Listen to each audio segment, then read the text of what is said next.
Good day everyone, we are Group 3 and today we're going to discuss case study 3 entitled Smart Irrigation Systems in Water Scarce Regions.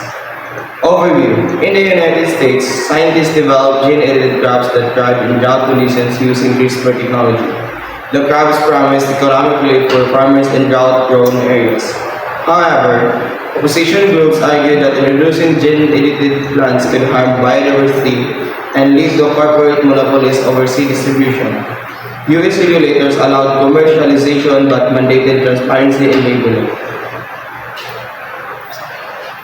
First question.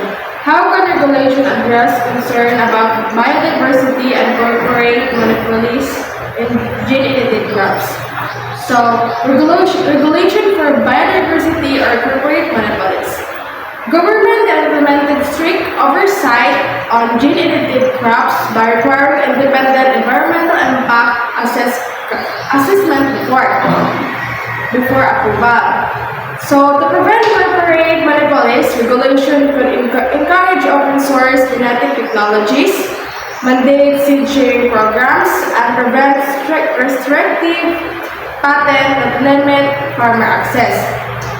Labeling requirements, as seen in the US, also help ensure transparency for consumer and farmers. Question 2. What responsibilities do scientists have in ensuring gene-edited crops are used sustainably? Scientists have a duty to conduct long-term ecological studies on gene-edited crops to assess potential risks. So, duty is to conduct long-term studies. So, dapat kabalo na po sila sa mga potential risks na mahimo sa ecological study. And should they also collaborate with farmers, policymakers and farmers to create guidelines for responsible usage, ensuring crop diversity and soil health also maintained. So, dapat ma-maintain nila ang diversity sa crops and pati po sa soil health. And last is promoting public engagement and education about genetic modifications can help build trust and ethical practices in agricultural biotechnology. Ang paano na lens is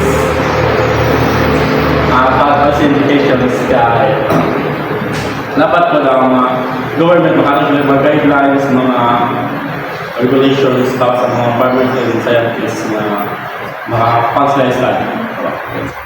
Question number 3. Should countries prioritize economic benefits or ecological risk when approving gene therapy technologies?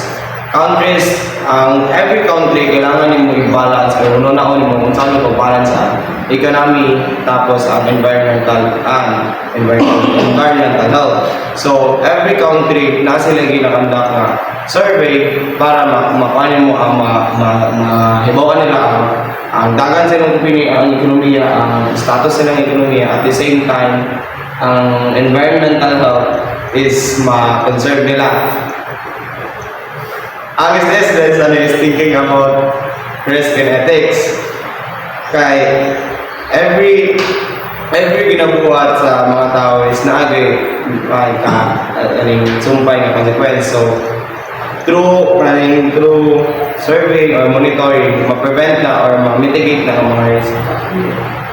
Ang STS lens po sa question 1 is policy implication. Kay ang regulation ay mga regulations na dapat sundon para ma-maintain ang